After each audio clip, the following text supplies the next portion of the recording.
Yo, guys, what's going on? It's Vibes from the Six, and I'm back again. It's another video, guys. I haven't been able to do an Arsenal match reaction, but today what we're gonna do is we're gonna do the Arsenal match reaction. We're gonna talk about Chelsea. We're gonna talk about Liverpool. We're gonna talk about Man City. We're gonna talk about all the teams. Oh, why is my audio in the background? Sorry about that. But long story short, let's get this show started the right way. We got Mojo in the building. How you feeling, Mojo? After Chelsea's loss, brutal loss, man. How you feeling? And as good as you can feel after a crappy weekend, bro. I can't lie to you, man. It's not a good result, but I can't say to you I didn't expect it, man. We're in the gutter right now, man. It's not a nice feeling to see that. Obviously, 3 games we've failed to pick up significant points that are going to be very vital for us. But yeah, man, I ain't feeling too great, man. But I'm happy to talk about it as always, man. Okay, we got Vader in the house. Vader, how you doing? You're back. It's been a while. How you feeling about Man City scraping that win from Leicester's grass? It's been a minute. It's been a minute. You see the background. The last time we needed that miracle from my man Company to get a goal against Leicester, so KDB had to do the same thing. There you go. We got a Liverpool fan, people. We found one. We did Let's it. go. Yo, guys, I'm not gonna lie. I asked every single person, and Hussam even committed and said he was gonna come. I really do appreciate it, Hussam. But he's still live right now, and he couldn't make it from the beginning. So we got Nurdine. Shout out Nurdine. Shout out to LFC Monty. Shout out to LFC Saints. Shout out to Mr. E. Shout out to Ahmed. Shout out to Velvishwan. Shout out to Tommy. Shout out to Ram. Shout out to all these guys who couldn't make it. Right? But big up Nurdine. A lot of names. A lot of names. That's a lot of names, bro. I realized. Damn. I think Nurdine, how you feeling? I'm all right, man. I think everyone's just at home watching a movie, ice cream, trying to deal with the situation at the moment. Yeah, welcome to the party, bro. You know what? Jay almost joined the party of teams that lost, but his team scraped the last minute winner. How you feeling, Jay? Yeah, I'm good. Like I realized this weekend it was just about just not being humiliated. Unfortunately, Chelsea, like one of the top 6 seems like they're going to embarrass themselves on a weekly basis this season. So the key thing is to just make sure it's not your FC. That's kind of it. I'm just gonna say this: if I had a season ticket like my guy here, Mohammed, I would. Why does he? I don't even know why I said your full name, bro. No, but you know what I mean. If I had a season ticket like you, my team would win more games because I've gone to 9 games at the Emirates and I've won every single game that I've gone to. And I mean, look. When you're very picky with your games, so what are you trying to? What are you getting at? What are you getting bro, at? by the way, I've gone to Tottenham at home.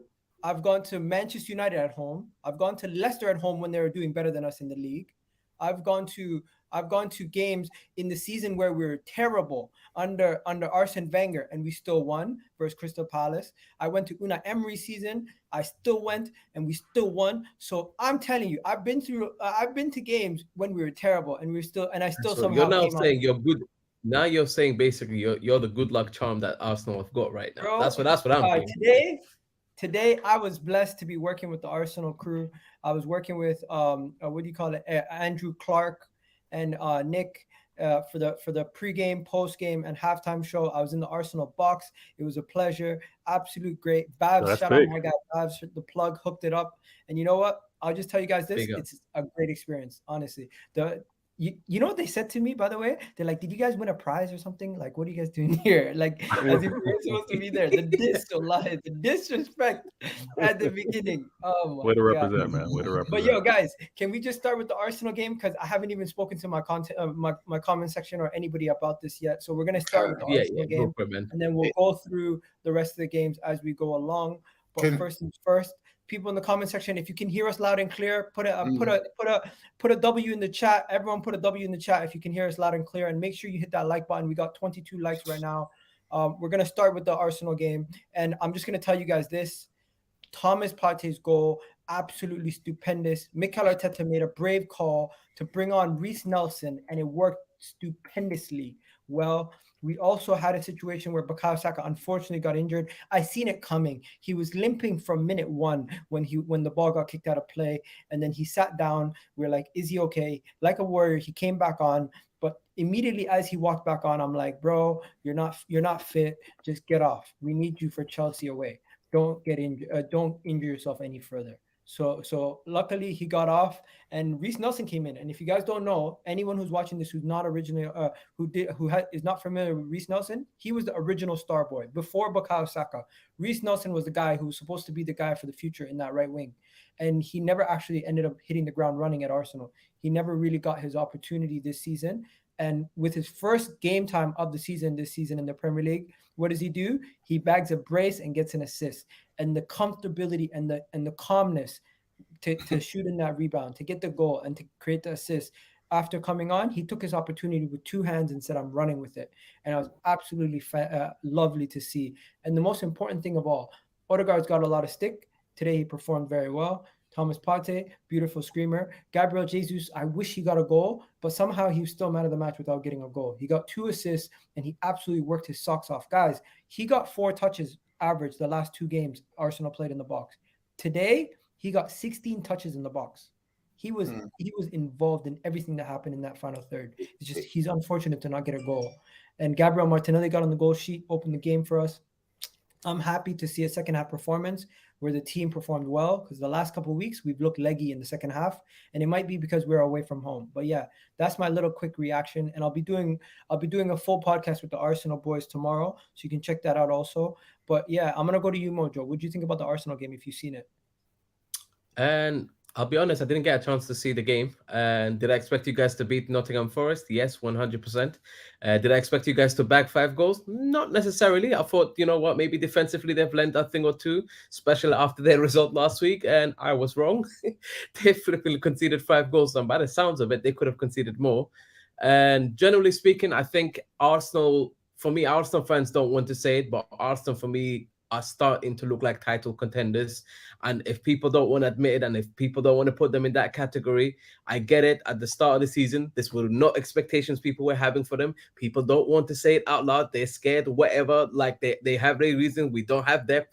Injuries could fuck us up. All kinds of stuff that they would like to say. But with that all being said, I think you've still had injuries and dealt really well with them.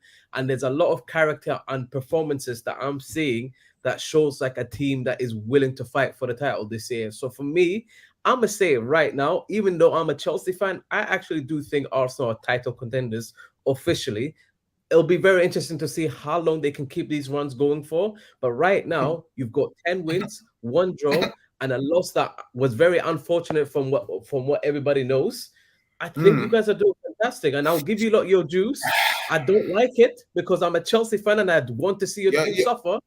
But it is what it is. I feel like you're projecting because you just got battered by Brighton. I don't think I should be hearing a Chelsea fan saying this 11, 12 games into the season. Sorry, I didn't mean to jump in. Sorry, continue.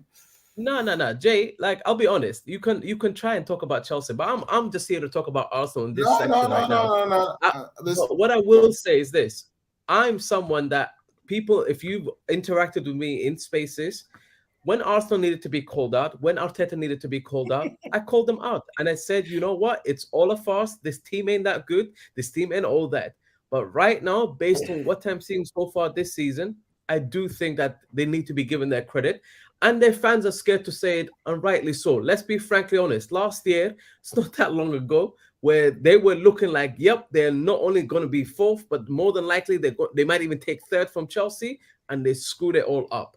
I'm not here to say to people they're title favorites or they're going to win the title. I don't expect them to. But what I will say is this is the conversation I didn't expect them to be in this season. And so far, they've done well to show themselves to be part of this conversation. And I think right now, Liverpool don't look like a team that is trying to do that. In my opinion, Spurs don't look like they've got this team to be able to keep doing that. Chelsea certainly haven't got it. So what are we meant to say? The only team that is actually doing it right now is Arsenal. That's the truth. Listen. Go ahead. Listen. One second. People in the chat, if you agree with Mojo, put a 1 in the chat. If you disagree, put a laughing emoji. Go ahead, Jay. Right. So listen, I don't want to be disingenuous to Arsenal, and then people say you're saying that they can win the title just so you can corner them when they don't. Do you know what I mean? As in, for me, I look at Arsenal and they look like potentially they're the 2nd best team in the country. That's why I see. Yeah. but that doesn't mean title contenders. It just means you're potentially the second best team in the country. It could still be a massive gap from City. So I still think Arsenal had a somewhat favourable fixture run. I know people start going, "Oh, Jay," but I say no. Arsenal have only played Man United away from the top 10. That's it.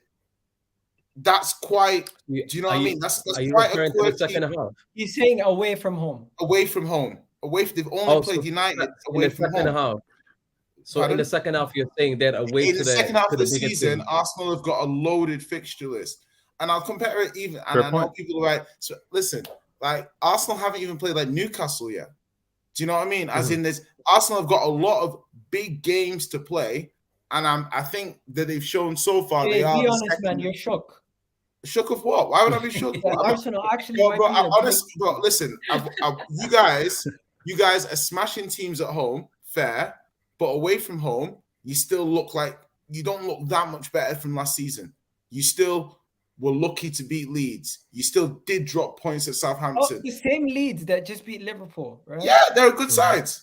Yo, bro, they're a good side. But I mean, Jay's bringing up a fair point. He's talking about your form away from home. That's exactly. Their form away from Arsenal at home have got a good chance of going, I don't know, like 55 points. You lost to Newcastle at home, by the way. I know you've not played Newcastle, bro. Like you want to point at Spurs' losses. Spurs have lost to Arsenal away, United away, Chelsea. No, United away. They've lost to United away, Arsenal away, and Newcastle at home. Fair enough. You've not played those. You've lost to United away as well. Hold on, Egal. You've lost to United away as well. So you've lost. You play Chelsea away next week. So let's see what you do. Yeah. No, in terms of Newcastle, you've not played them either. So the 3 games that we've lost, you've lost one of them as well. The next one you play next week, and the other one you've not played. So yes, Arsenal are doing well, but we'll see. Jay, I'm just gonna say the comment section have it out for you. They're saying, but the thing is, like, bro, listen, the comment section last season when you guys told me that you were going to finish top 4 had it out for me. The facts are the facts. You haven't played a top 10 team away apart from Man United, and you lost to Man United. Those are the facts. You played Fulham. When you go to a top 10 team and win, bro, bro, listen, that's all I'm trying to say. I get your point, Jay. He's trying to get it. Jay, I get your point. You delivered it beautifully, even under a lot of pressure from the comments. Thank you. Arsenal fans people are saying Jay's a hater. Jay's not a hater. He's just saying I'm not a hater, bro. I'm curious though, because looking at what Mo just said earlier, is it what you saw today while you're saying this with regards to Arsenal? Is it because of what you just saw them do today? No. Okay, so you were ready to say this last week that they were title contenders, and I've been ready to say this since I've been convinced by performances. And performances for me, I'm not saying to you that all the 12 games that they have played so far, they have been out of this world. This team is the dog shit type of I'm not saying that, guys. What I am saying though is, did any one of us, guys, including Arsenal fans in the chat right now, did any one of us expect Arsenal to be where they are right now? Nobody did.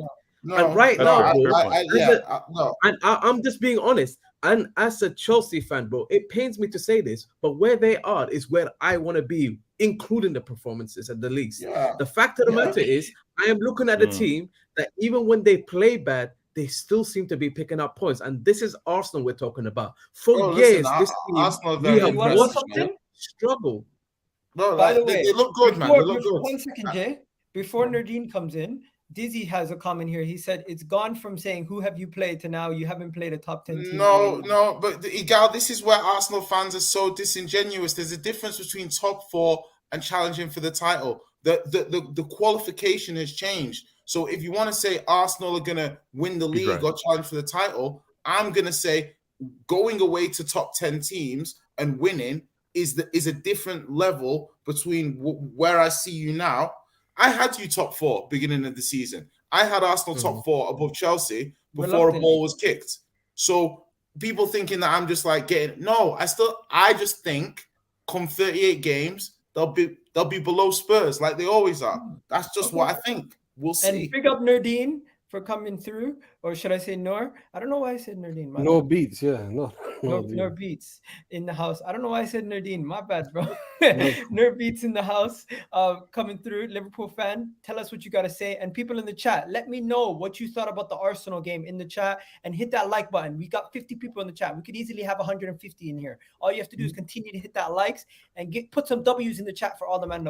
Yo, Noor Beats, go ahead. Yeah. So coincidentally, I did see Egal at the Arsenal game. I was there. I got an invite as well to a box by a big Arsenal fan. Shout out to Shorty J10 on Twitter, who invited me. Obviously, I wanted to go and laugh at Arsenal, but I have to be honest. They are a serious team now. They've actually bolstered that spine. They brought in Saliba. They've got Partey already there that was brought in a season before, and added Jesus. 3 of these players bring aggression, determination, and a mentality to win, and this has rubbed off on all of those players, and Arsenal look like a completely different team. However, I'm going to have to agree with Jay. This is the monster of Man City you're dealing with. In order to be in a challenge with these guys, and take it from a Liverpool fan, is exhausting. Every single week, you cannot afford to drop a single point. 1 point, 2 points you drop, feels like a loss, feel like you're out of the title race, and it can spiral very, very quickly. So Arsenal are solid shoo-ins for the top 4. However, title race, I'm sorry, City are gonna run away. Just out of interest, bro. And both of you that just said that in regards to not seeing title contenders, who do you see as the title contender?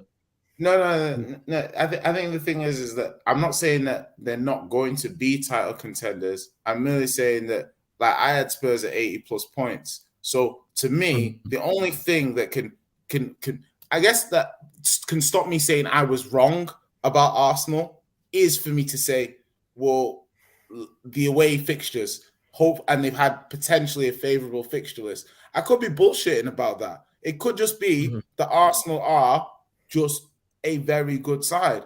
I do think they do benefit from playing Europa while the other top 4 teams are playing Champions League.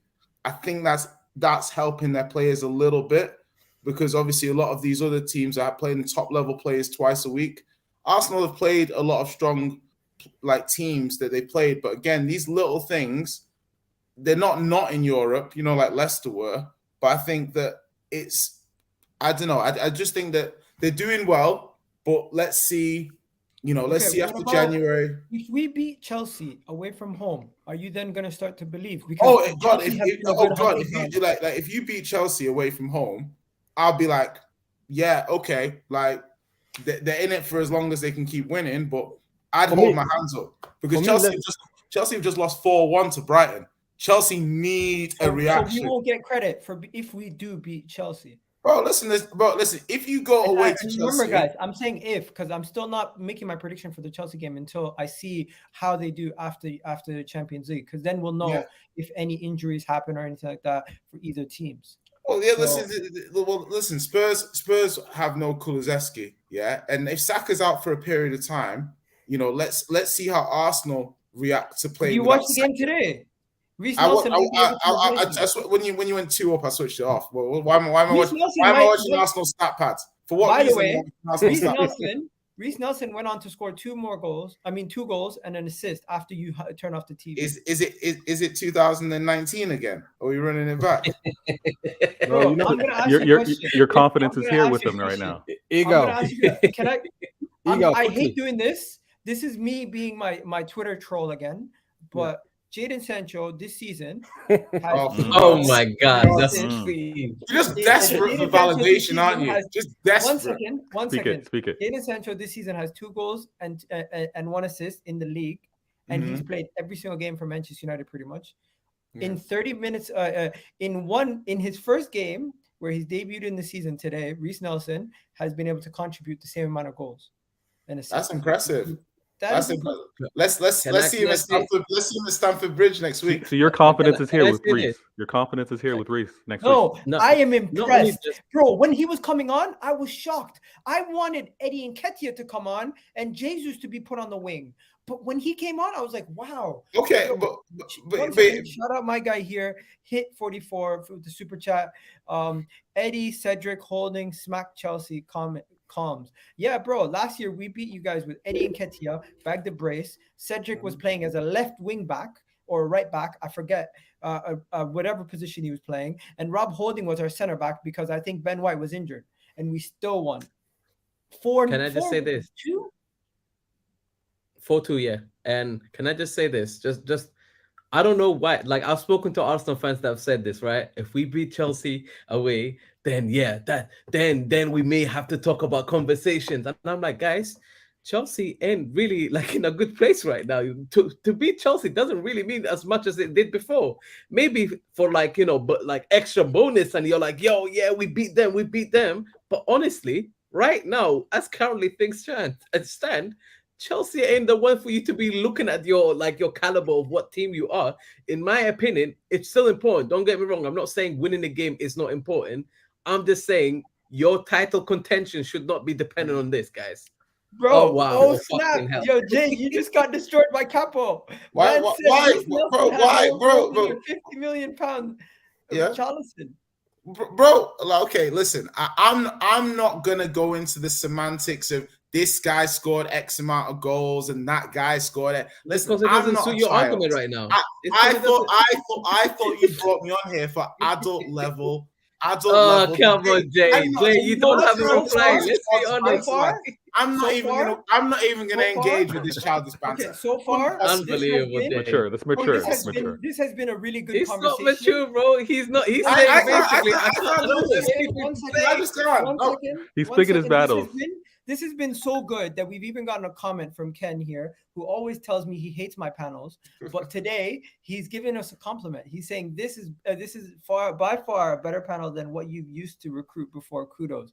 And I think he's more or less talking about my Arsenal panels, because my Arsenal panels are very chaotic at times. But yeah, if you've ever watched Vibes from the Six, my guy Kenny, it's very much mature. And I just want to make it very clear.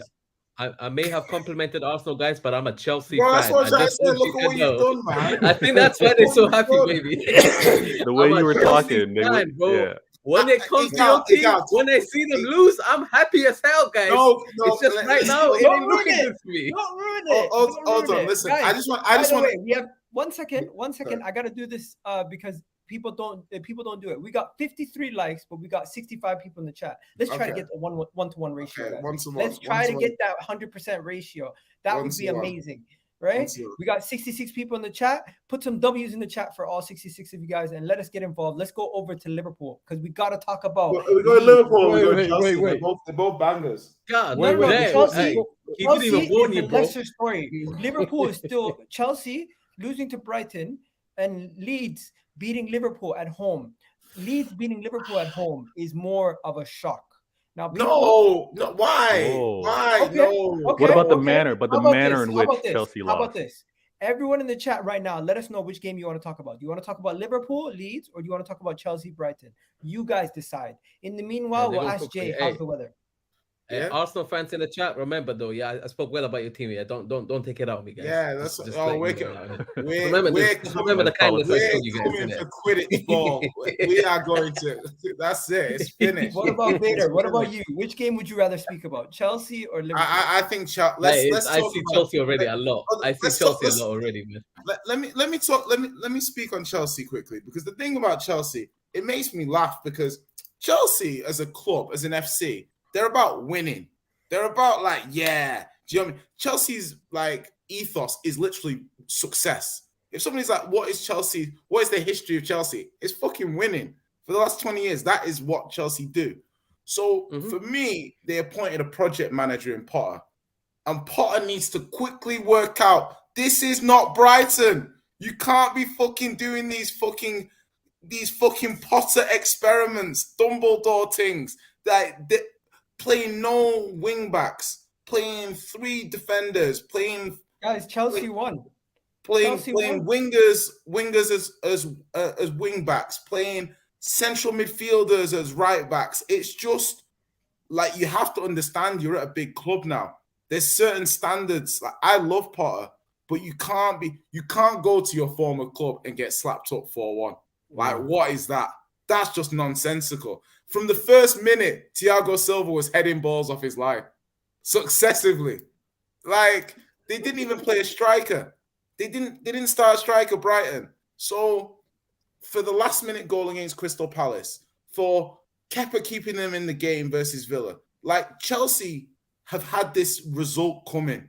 And when you actually think about it, Potter, Tuchel, cold light of day, that's a hell of a call to sack Thomas Tuchel and bring in Potter. Now the dust has settled. Now we can see that there's not a huge manager bounce on these players. Now we can see that some of these players just maybe aren't as good as maybe we thought they were. That's a hell of a decision to sack Tuchel and give Graham Potter a 5-year contract. I know he's going to need time, but I don't know. I love Potter, but how long will Chelsea fans give Potter to get this, to make this work? I'm curious. And you know what? People in the chat who are Chelsea fans, let me know how long you are going to give the manager if you're backing the manager. Obviously, it's ridiculous to think you're against the manager this early in this campaign. And rival fans, let me know what you thought about Chelsea's match. We got some comments here already. Mojo, they're saying 4-1 is crazy. Trossard was playing as striker. I meant like a recognized striker. You know, like they didn't start an actual striker. No, I get your point. Yeah. Also, they're saying 62 million for for Cinderella. They're saying because he was playing against his old team and he really got exposed. Wow. And I'm going to say this. I was on the record to say if anyone is able to beat his former team, it's going to be the manager who knows the players the best. But it seems like the opposite happened. If anyone's going to be able to beat this Chelsea team, it seems like the players who know what the managers would be instructing were able to do to beat him. It was crazy. I think it was also a huge matter of emotion, right? Like these players wanted to put a slapping on them. Like they were up for this game, and you saw it because they played till the very last minute of that game. They put in a goal at the last minute. They were up for it. They wanted to send a message. They wanted to prove a point. And because all the talk was the better manager has left and gone on to Chelsea, bigger and better things. So I think those players were like, nah, we're still going to represent. And from the minute, Jay mentioned it, Silva's clearing out, playing mad defense early in that game. They were under the pressure, and unfortunately, it's not a good run to go on because that loss 4-1 hurts. Can I ask Mo a question? Yeah, Potter. So you've hired Potter on this long-term project of trying to deviate from the Abramovich way. So I want to know, with Potter chopping and changing the system, dropping big names, would that concern the players? Would it be like a leadership doubt, saying that this guy doesn't know what system is the best, what players are good enough for him, and then they revolt as they have done with Lampard? And Egal, do you want to read the super chat first? Do you want to read it? Go ahead. Oh no, sorry. I'm happy to. Man. And the goalpost keeps getting moved for Arsenal every week, and they keep proving everyone wrong. January is going to tell us how far this club has come. Yeah, I think that's a great point. Thanks for the super chat, my friend. And let me to answer your question quite simply, bro. For me, I don't think it says a lot about the manager. I think it says a lot about where our squad is at the moment. And I've explained this to people before, and when Tuchel was sacked, I said that it was about the players, and I remain in the same mindset because we've got the same players. The same players are making same errors and losing their mind, losing their composure, making stupid mistakes, by not obviously putting chances away. And in all honesty, credit to Brighton. I think for me, what that game gave me as a feeling afterwards was pretty much, you know what? Potter built this team.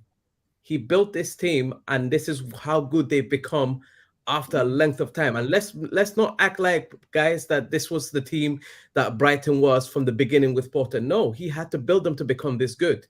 And there was specific type of profiles that were signed that has allowed him to be able to allow them to be in a position where they can play players out of position. Solly March is not a wing back, but he's playing as a wing back, and he has learned that role based on what Potter has taught him over time.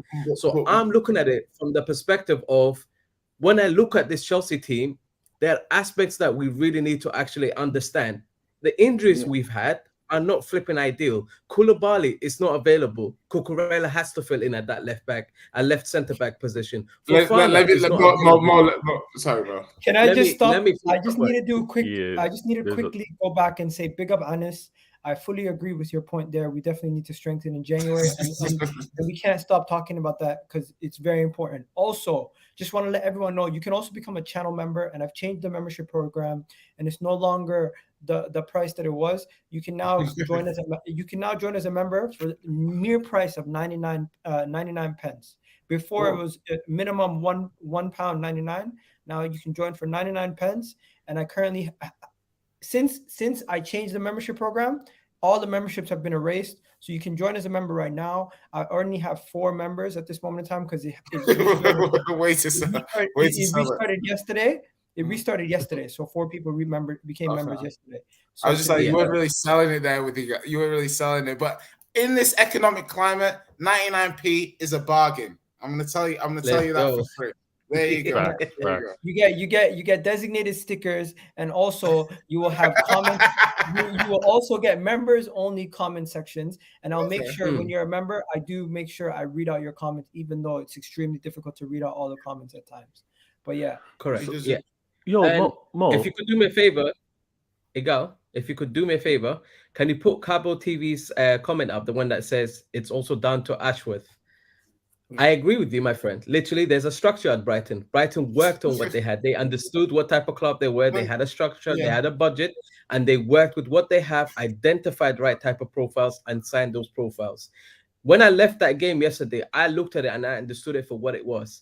This is a Brighton team that took time to build, but it needed also a manager to build it and allow it to be as functional as it is. Chelsea is nowhere near that. Despite having bigger names and having better players, it does not guarantee shit in this game, guys. I'm not under any illusion when it comes to stuff like this.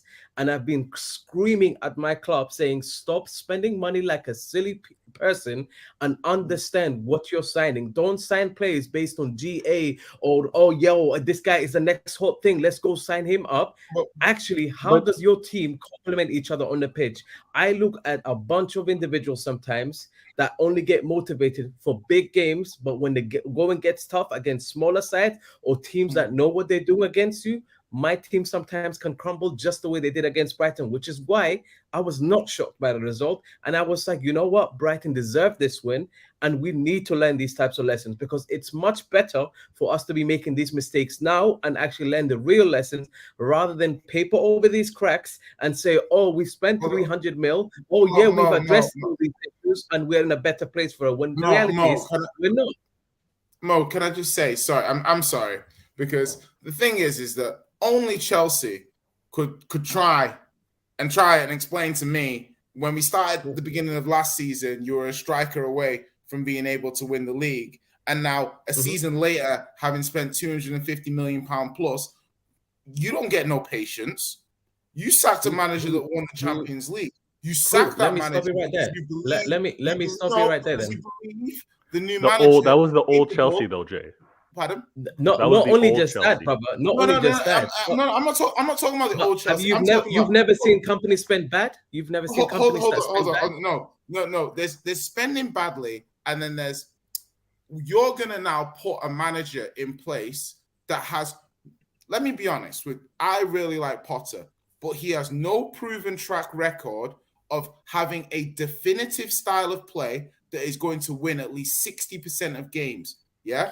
And this isn't like an Arteta thing where you're putting somebody in randomly. This is how long will it take Potter to be able to develop that percentage winning ability that's necessary at a club like Chelsea? whilst also parachuting in a new style of buying players. For me, can I that's say probably something? why he's got 5 years though. Guys, 5 years. How long do you think the fan base is giving Potter? I don't want to be a Debbie Downer, but I want to bring it back to the game. I feel like we're getting too much into the fundamental issues at Chelsea and the game. If you actually look at the game, Mojo, there was mistakes that could have been easily solved. Set piece goals that are being conceded. You have situations where you have your whole defense on the line and a player tippy-toeing around your keeper and no one actually initiating to try to come at him. You have situations where the goalkeeper does a great save, the ball comes back out, 3 people are around the ball, and the attacker is the first one to react to the ball. Yeah. And it's like, these are not issues that are manager issues. These are not issues that Graham Potter could be like, you know what, I made a mistake there tactically. That's just players being lazy or players not being on the ball. Not necessarily, Egal. Okay, maybe lazy is the wrong choice of words, but not being switched on. No, but what I mean by just to counter your point is that when you play a Sterling at wing back, rather than somebody else, what you get then is you get a winger playing as a wing back. You do not get the defensive knowledge and nous to react in those situations. But Sterling is not in the box. Sterling is not in the box defending. Exactly. 1 second. Sterling was not in the box defending any of those goals. There was your defender backs were making these mistakes. Is this a fundamental issue from your players not being either doing the right things or just being not switched on? And also Pulisic, how do you miss from that close? You have to score. Like some of your players are just horrific in front of goal. Like it's terrible. What Pulisic, that was criminal. Like you are inside the box. Basically just got a deflection. The goalkeeper sitting on his ass. He's not even expecting the shot. And that, like, I don't know. I watched that game back. I didn't watch it live.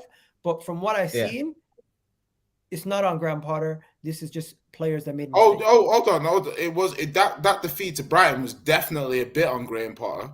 That you can't be like that's no. They literally scored an own goal. Spurs just went there and won 1-0. Bro, they literally were scoring own goals. And be on the manager. They were literally scoring own goals. I think one of their center backs scored an own goal. Like no. Listen, hold on. No, I'm not defending Chelsea. I'm just saying. Are a bit. Graham Potter is not to blame for that loss, in my opinion. Why? Why is he not to blame for that loss? Could you want to pull up the team? Hold on. Mo. Were you happy with how the players were set up for that game? Were you happy with the starting 11 and how they were set up? Please. Let's look at this, Egal. What team did Potter start at Brighton away this weekend? Can we have a look at the team? Let's pull up the team. I'll pull it up for you. Thank you very much, Egal. Because I don't want to let me know. People in the comment section, let me know. Do you blame Potter for that loss or do you blame the players? Who's to blame? Mojo, you go first. For me, it's the players. I've said this ages ago. Like people will not understand my point, but I've seen a certain mentality problem and a mentality problem in particular type of games. Okay, let him finish. Sorry, mate. No, it's all good, brother. And I've seen a certain mentality problem with my players, in particular when games go against them and the start is not great. And if they go 1-0 down, 2-0 down, our players' heads are immediately down. It's not, okay, cool, let's fix up, let's do what we need to do. Instead is, let's drop our heads. Oh, it's not looking good. They're feeling sorry for themselves. It's the same type of problem I have seen yet again. I blame the players for reasons bigger than just this game. People will look at the game as an individual. I have looked at it over time with this collective of players that we have actually put together.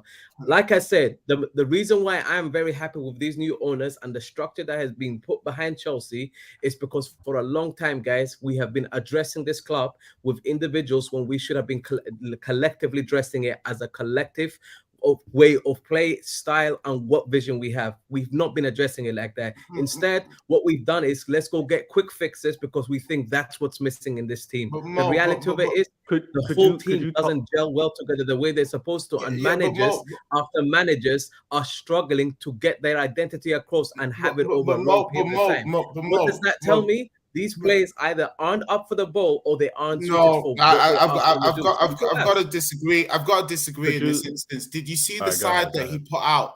That you cannot go to Brighton away, the team that play that kind of football, like that kind of attack, that kind of overloads, and you go. That's a disrespectful side to go to Brighton away with. If you pull up that side again, please, Egal. Just to show people. Because Jay, I don't even mind your opinion, but I like to see how much context you know to why that side was put out. Go ahead, though. Okay. Can I see the bench, please? Let me just show you this first, and then the bench was Jorginho, Aubameyang, Mendy, Roja, Dennis Zakaria, Ben Chilwell, Hakimi. Then you got Aspilicueta and Omari Hutchinson. There's not much choice there. Let me say this, because this is what I've been trying to notice or observe. I think Potter and Chelsea, he's trying to figure out who can play his system and who can't. All these changing week after week and putting players, quote unquote, in positions that they're not best at. He's trying to figure it out. I think that's exactly what he's doing. So he's taking some of these losses, or he's taking some of these poor performances, but he's figuring out who he can trust and who he can't. And that whether Chelsea fans have the patience to do that, whether Chelsea fans can maybe live through a project like Arsenal just did and accept a 7th place finish or 8th place finish year one, knowing that he's going to be building his thing to succeed. I don't know, but I don't think you can kill the man coming into the season early and making these changes or quote unquote mistakes. If it continues, then you have a problem. But he's trying to figure it out. Let me just stop everybody there. We're gonna go to Nerdine to what did I say, Nerdine? Nerd Beats to finish off, right? But Chelsea's loss versus Brighton, was it on their players or was it on their manager? Let me know. And also Eddie Howe or Graham Potter? What are you guys saying? Kendall's saying Eddie Howe's better. I mean, she's a Newcastle fan. What do you expect her to do? Of course. We got my guy here. RY25 _96 says, Egal, big up yourself each and every time. I saw you at the Emirates, but I was with the crowd at AFTV. I hope you're well. Bless your family, though. 100% love. Bro, big up to you, man. People saying, Jay, stop interrupting people. Yeah, one person. You say people. That's one person. One like people. Okay, so people are saying it's on Potter. It's on Potter. Some people saying Howe is better than better Mojo. Some people saying Zakaria got a vacation for a year. I can't lie. It's looking like it. I swear to God. I can't even disagree with that statement. Some people are getting onto Potter. You know what? I say, guys, give Graham Potter time. No joke. You can't get onto them, every single manager that comes into the club. Eventually you have to say that one manager is given autonomy and the players need to be shifted. Because if I'm not mistaken, you guys haven't signed a midfielder since 2019. Monster was telling me. That's crazy. Like, yep, that's crazy. But nerd, go ahead, man. Well, with regards to Liverpool, Chelsea. Chelsea, yeah. So I wanted to say, yes, the players got a lot to be blamed for, but what my question was to Mojo was, does this have, like, forget the fans having patience, would the players have patience for this? And is your board and those people in the background gonna be backing Potter all the way? Because I know for Chelsea they've had a lot of player power issues in the past. Can this rear his ugly head again? So, are you familiar with Bowley in terms of outside of football, what he did with these other franchise? No. Cool. And just to give you a bit of context, literally, they went into a franchise, pretty much fired the guy that is well liked and didn't align with their vision, and said, "Cool, we're gonna put our own guy, and we're gonna have a long-term plan, a long-term vision, and here's what we're gonna do." Literally exactly execute that plan with the same guy still in charge till this day. The reason why I trust it is because I do see what their point is. I didn't agree with Tuchel getting fired because, to me, I still blame the players then and I blame the players still now. For me, there's a mentality problem and there's a cycle that we have gone through with these players that makes me understand there are certain players that are not fit to play what we're asking them to play. Respectfully, just go find other clubs. They don't need to be here. The fact of the matter is, we have done poor planning, poor execution over years. And it's the negligence that we have done that is causing these managers to be in a position where your starting lineup is what you have just seen, guys. It's compromised, and it's what they have to deal with.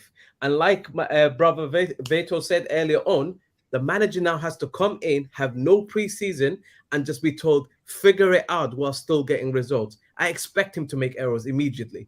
I expect him to make errors despite the good form that has been there, because I understand my players are actually not as good as people make them out to be. And as much as people want to talk about money, money spent doesn't equal money well spent. Money well spent is money that is actually conducive and actually there's an understanding for what you're trying to build. Chelsea for a long time have literally just been crawling trying to fix problems. They haven't been actually trying to think as a club long term. They have been very reactionary, and it's caused the problems we have now.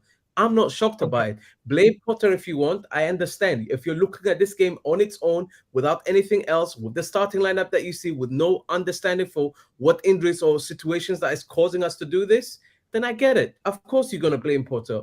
But when you put all of the stuff that I'm saying into context, it's a completely different story. So I understand. He can lose the players, but honestly, I expect these owners to back Potter over these players. That's how I honestly feel right now.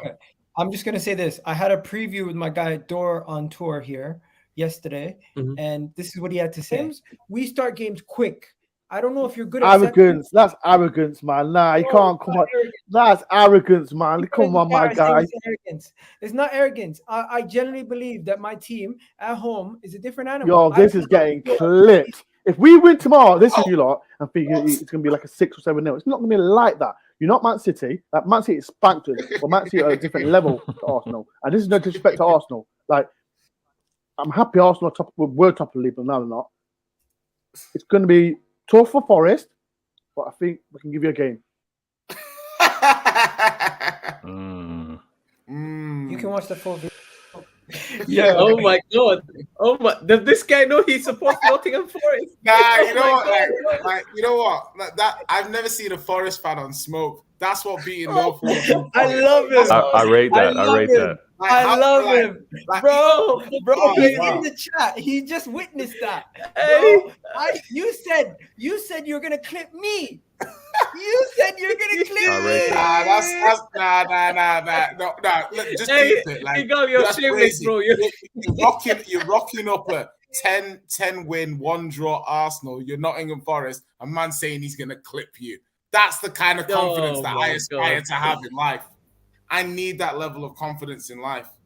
Now, big up Dor every single time, man. Kendall's still watching. I love big it. Up, man. Yo, let's get on to Liverpool. The main event. Ratings for Dor. The main event.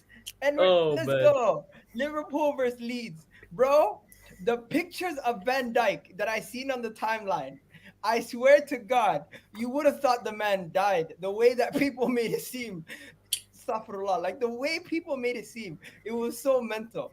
But you know what? Shout out Livs. He said the infamous line on AFTV the other week. What happened to Virgil?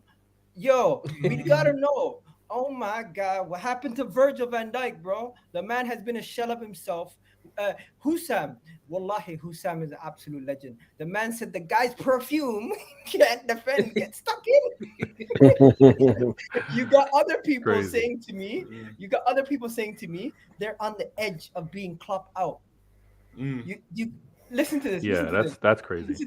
Listen to this. Virgil van Dijk needs to understand his perfume is not going to stop fucking attackers. Get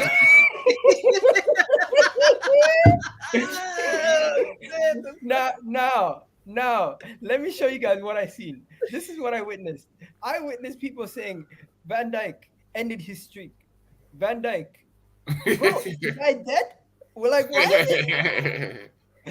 Klopp, is Klopp under pressure? Like, bro, it's bad. I mean, he is under pressure. And then his perfume is not going to stop fucking attackers. Get stuck in, bro. I don't give a shit about the World Cup. Fuck the World Cup. I hope you get knocked out in the group stages. I don't care. Like, and you know the funniest thing is, the worst one is. The worst one, I'm scared he's gonna copyright claim me. But the Andrew the Jedi guy, he said most craziest thing. He said, "This game's ending a draw. We're never gonna score. They're never gonna score. This game's done." 2-2 later. Oh my God, they scored! So you just said that Klopp's not under pressure. I did. I think Klopp's under pressure. Not from the point of view saying you're gonna get sacked, but there's a pressure of you would never see Pep in this position. You would never see certain other managers. He's like, has he got the appetite to rebuild it? This was his judgment that made them go into this season with that midfield. That was his judgment. There's and he got it wrong. Yeah, but I'm saying there's no pressure on him. Let's go straight to the Liverpool Yeah, we should fan, let the man speak, and then we got to hear from the Liverpool fans. God, By the way, how you feeling? Shout out to Noor Beats for coming on. Yesterday he was on Grizz's channel for like 2-3 hours. They were in a mission to make themselves feel better after that. But they had a lot to talk about. Like on my channel, I like to break down performances. I like to break down and not have like a binary discussion as this guy's fault or this guy's fault or this guy's fault or Klopp's fault. So we like to break it down. What's happening with Liverpool? Liverpool are in a state of limbo at the moment. They don't have, in my opinion, they don't have a technical midfield to control games in a possession style game, nor do they have the profile or the younger players or the athletic type players to play Klopp's counter pressing style at the moment. So they're in limbo. They can't do either. And the injuries. Bro, do you need water? No. Just. I'm sorry. Talking about it is hard. He's choked up. Let him go. Let him go. Yeah. I see the violence coming up. But yeah, so at the end of the day, Liverpool are. I think Klopp thought that in the beginning, like in the summer, that he could ride it out until the summer coming up, because I know Naby is gone in the summer. Milner will be gone in the summer. Henderson will have a reduced role next summer, and I thought that's his thinking. We can gamble. Unfortunately, this season you saw the injury list one after the other, and the issue now as well, the attack that used to bail us out. The Diaz is gone, Jota's gone. Who else is gone? If you guys remind me, but Nunes is new. His style of play is very different to what we're used to. So all of this is like a perfect storm for Liverpool to fall out of the top four, unfortunately. But it's not. I find it crazy when people say stuff like, "Yeah, I'm teetering on Klopp out." The man was 2 goals away from a historic quadruple. 2 goals away. So if Aston Villa equalized against Man City, and had we drawn with and taken Real Madrid to the final to extra time and possibly penalties, that's 2 goals. Essentially, you got if it's like this time next year, then fair enough. There's questions that probably need to be asked. Did the players have the players? It's a question for me as well. Have the players zoned out from Klopp's instructions? Can they do it anymore? Sometimes there's a saying that familiarity breeds contempt. So maybe they're too comfortable with each other. Maybe, and I know Klopp is not the ruthless guy that Pep is, where he can get rid of players. That Anna says Klopp, what do you call it? Had enough credit in the bank. Owners are to blame for these messes, like Arsene Wenger simulation with Klopp. Are you blaming the owners? Because I don't think if you can't blame the manager, you have to blame the owners then, right? Yeah, I think there's, at the end of the day, that with the owners, they've seen the situation. They would have known way better than us. But I think there's a disconnect now with regards to the owners and the sporting director. And Klopp. Are FSG protected by the fans or are they hated by the fans? No, I don't think they're protected by the fans. They're not protected by the fans. They just the fans put up with them because of the success that Klopp brought. However, if it does go sideways, and this continues for another year, I can see that the owners will be in deep trouble.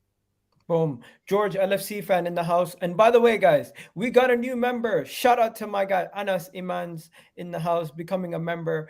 As I told you guys, for the mere price of 99 pence, you can become a member and you get all the membership perks. So shout out to my guy, Anas. Big up, Anas. But yeah, let's continue. Big up George in the house, just joining us. Leicester fan. Bro, hard fought game. We're going to talk about Man City, Leicester in a bit. But guys, I'm gonna let the people who don't like Liverpool go first, and then me and Jay can finish off. So let Vader go. Vader, your arch rivals for the last couple of years. How you feeling seeing Liverpool? He set us up, Vader. He set us up, fam. Oh my god. Yeah. When did I see? You already labeled me as a Liverpool realize hater. Chelsea home and away fans, they have it out to Liverpool because of all those battles you guys have had with Benitez, the battles you had in the Champions League. You guys denied them cups last season. There's a rivalry. Okay. There's a rivalry. Yeah, I don't hate. I don't hate. Some Chelsea, an old Chelsea fan I met that goes to every single game home and away. He told me he hates Liverpool more than he hates Arsenal. Oh wow. Yeah. Some people have their own preferences in terms of the stuff like that. Yeah. It just shows how big Liverpool is. Vader, go ahead, man. How you feeling? Yeah, man. So this isn't coming from a place of hate, because once it's hate, you can kind of dismiss what I have to say. I'm being very objective here, right? Yeah. I think the blame on what's happening can't just fall at Klopp's feet. It can't just fall at the owner's feet. The players themselves, because no lie, the 11 that Klopp has been putting on that pitch week after week after week, you can't look at them and say they haven't deserved to win those matches. The quality on the pitch has been good enough. Now, the effort that I've seen from some players, and I'm not going to mention them specifically, because once you do, it's like, oh, there's the agenda on Trent, there's the agenda on Van Dijk. But I'm just going to say, if you look at man by man, top down, the most paid to the most talked about, they've all dipped. All their levels have dipped, and it's dipped against competition that really shouldn't be testing them the way they are. I get it. It's the EPL. There's no easy games. But from week 1 against Fulham to now, those results reflect a lot on the effort that those players are putting in. 100%. And I get it. The midfield, what you wanted to strengthen in the offseason, I get all that. But it's an easy cop-out to say you're getting draws, you're losing because of that. The same 11 that's on the pitch have been good enough to win. Now I want to point this out, because as a City fan, winning back-to-back, I understand how opposing teams play against us. Because when they want, whether they're coming to our house or we're going away, that is a huge match. Everybody, not only the fans, but the players are up to give their best performance. Liverpool weren't ready for that test from day one. They weren't ready for every team giving them their best shot. And that's a mentality thing. That's something that players have to be up for. And if I'm going to sprinkle in a little agenda here, it's if you look at how you finished some of the games last season. I know you're pursuing the quad. Not taking anything away from that, but not all those wins were convincing. You know, not all those performances were Liverpool habit. It's not like your league winning year where you guys were just slapping every team. A lot of those wins were like you actually pulled that off real late. If players had that same expectation, like we can just turn this on or we'll just come through, that's the wrong mentality. And that's what I've seen. That's what I saw from Liverpool. So I'm not putting it at one person's foot, but Liverpool weren't ready from day one. And it's a mentality that you guys claim to have had, but haven't been showing this year. I totally agree with that. Big up. You know what? That was very, very, very analytical, and I agree with you there. Not analytical, very well spoken, my guy. Respect. What you saying, Mojo? Because I'm not gonna lie. I know you're very objective when it comes to these things. You don't throw too much banter. Take it away.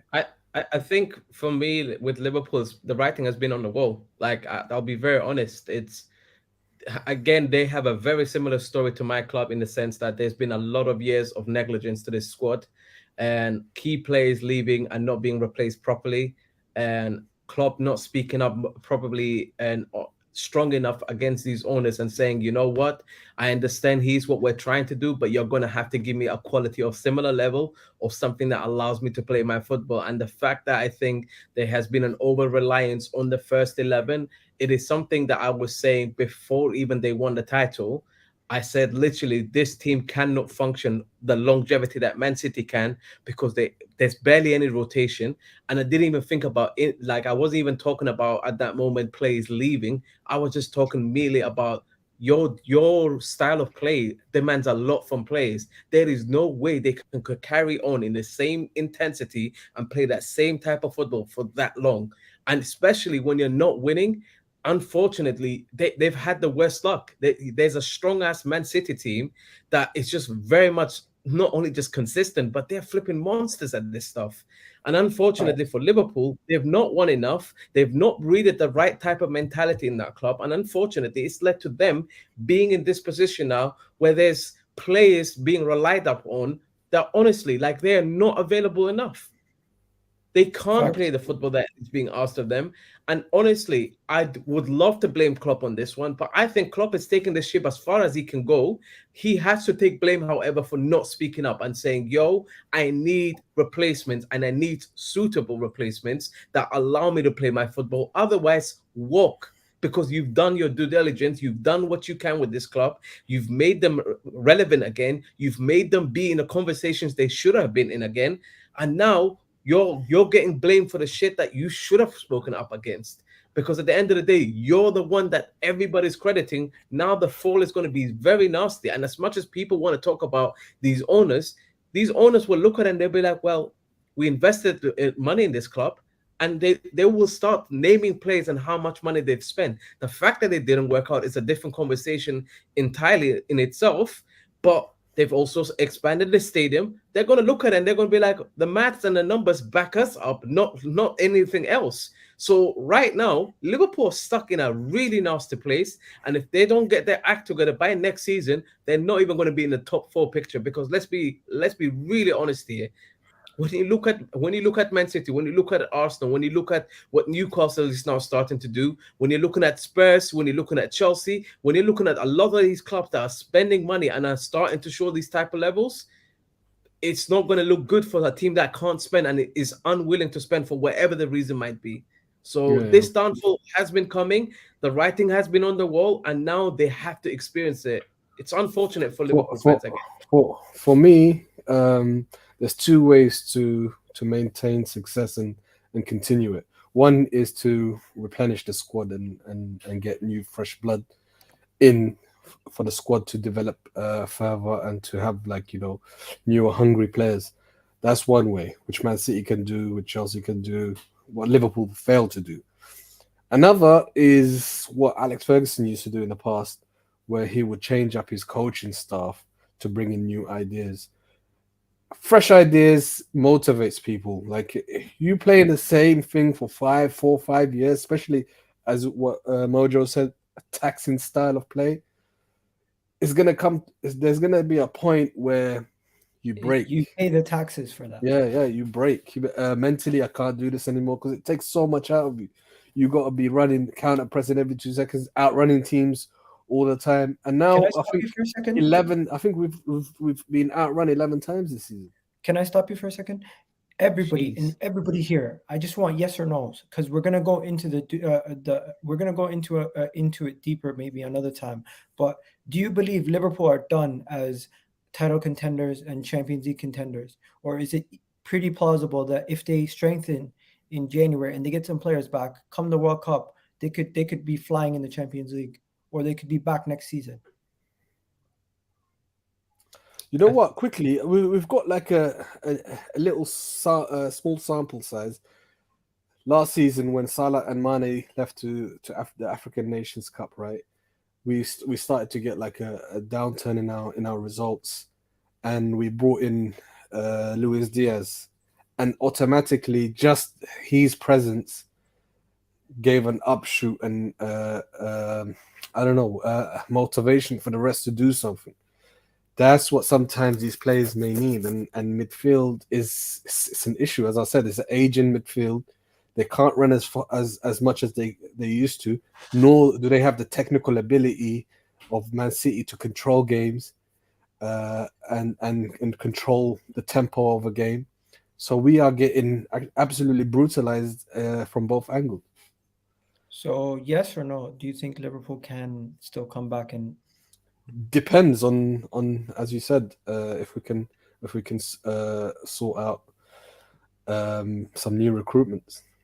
If we can, I think yes, Liverpool can go again with some key recruitments. If not, then I think we might have to have like a very uncomfortable conversation. Yeah, I hear that. What about everyone else in the panel before we move on to the next game? Yeah, like on Klopp and Liverpool, I think for me, like as a Spurs fan watching Liverpool, I've always been like the envious neighbor, like next door, who's like, I got a nice house, but your house is a bit bigger, a bit more spacious, you know, more cars, you know, more money in the bank. Yeah, I'm using analogies, Egal. You don't have to say out loud, for fuck's sake. And so, as I was saying, but the thing with Klopp and Liverpool and what everybody's been doing is Liverpool have been perfect. Yeah? And that's what people don't understand. Even for Liverpool to be perfect, they still sometimes didn't win because the City had the best manager, arguably, of all time. So Klopp can do everything perfect. And then you get small anomalies that you can't even warrant for, which causes him to lose trophies. Klopp also is a romantic. He looks at football from a romantic. You can watch Klopp at Dortmund, and you see this guy is a romantic guy in terms of how he views the game, right? So now you've got a manager now, and he's like, he should have cut Milner loose. He should have cut Henderson loose. Yeah? Arguably, he should have sold Gomez when Gomez had a value of 50 million plus a couple of years ago. Every time he stopped making the ruthless decisions that would a ruthless decision that he made was like leaving Origi on the bench completely and only bringing him on when he needed a goal. That's ruthless because you know that guy deserves more minutes, but I'm not going to give you any more minutes. You're just going to sit your ass on the bench until I need goals. Klopp's not ruthless enough. And without Michael Edwards, Liverpool are not going 1-for-1 like they used to. 1-for-1 on the job. Do you think Michael Edwards would ever have signed a Núñez? There's no way. Because his fit of player for Liverpool was so exact. They could come into the team immediately and add value, but then in the long term, they'd also grow with the team. He didn't bring players in that needed to adjust to the team in order to settle in and then add value. Do you see what I mean? So long story short, Liverpool are finished because they're not ruthless. No, but Liverpool have created this situation by having a perfect storm. They used to rip clubs off for players. After a while, clubs are sensitized to you, and now you find it difficult to sell your players. 5 years ago, you're selling Jordan Ibe for 20 million. You get to hoodwink a club a couple of times, and then we know you're full of bullshit. You know what I mean? It's just a perfect storm of Liverpool not replenishing players, now not being perfect in the transfer window, but they were going Alisson, Jota, Diaz, Konate, Thiago. They were going lights out on their transfers. Every single transfer, they were nailing it. There comes a point when you can't do everything perfectly. You got a bunch of 30-year-olds, you ask him to gegenpress. And then, last but not least, that's the same voice for 7 years, 6-7 years. Same guy, same cheesy grin. Like, you know what I mean? Like, after a while, it's enough, you know? So, all I'm going to say for me is, looking back on Klopp, the break is going to be good for Liverpool. Because when Klopp did this Wahala at Dortmund in his last season, when they broke for the German Christmas break or whatever, they came back and they were really good in the second half of the season. So I think this World Cup break will do well for Liverpool. They just need to try and stay close. and they can maybe rectify a top 4 spot. But anything beyond top 4 is just idealistic for them this season. Okay. Everybody else, yes or no? Do you think Liverpool could ever get back to competing for the Premier League with this crop of team and manager? This season? No. Or you mean in the future? Next season in the league or this season in the Champions League? Next season and beyond, but yeah, possibly next season. But it's interesting because the landscape around everyone's level is increasing, so it's not going to be a foregone conclusion. It's going to be a battle.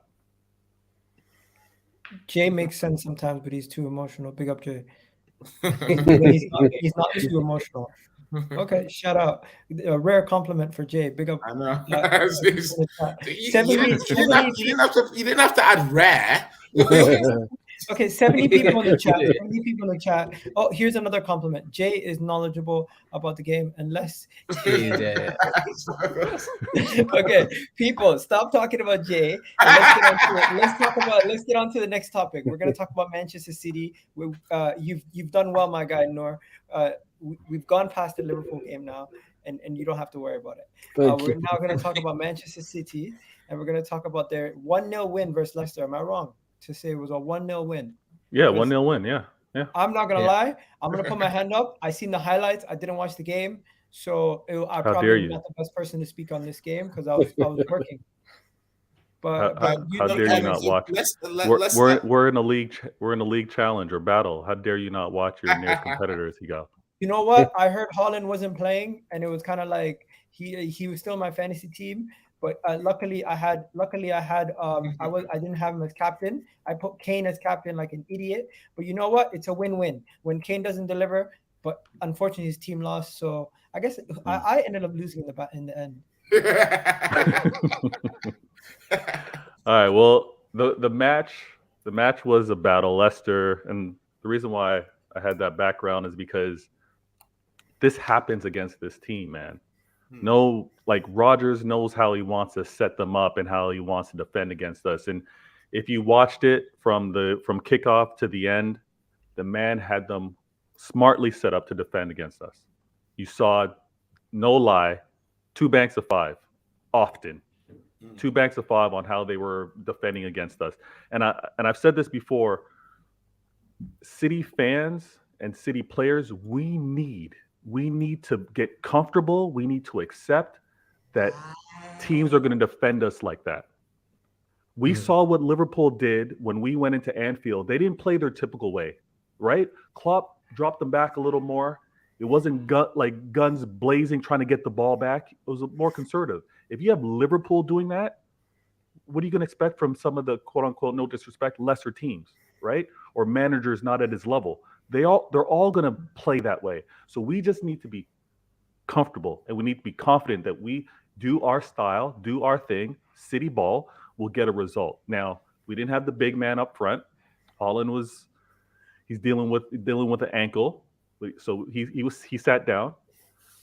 We had Alvarez trying to do his thing. He's a young kid, talented, but he's no Haaland, and he's trying to find his way. So the confidence in terms of slapping them early, we didn't have it. But once I saw how they were defending against us, I was like, okay, let's just be patient and get a result. Now, we didn't get a thunderbolt strike like Company did a couple seasons back, but we got something just as nice from KDB.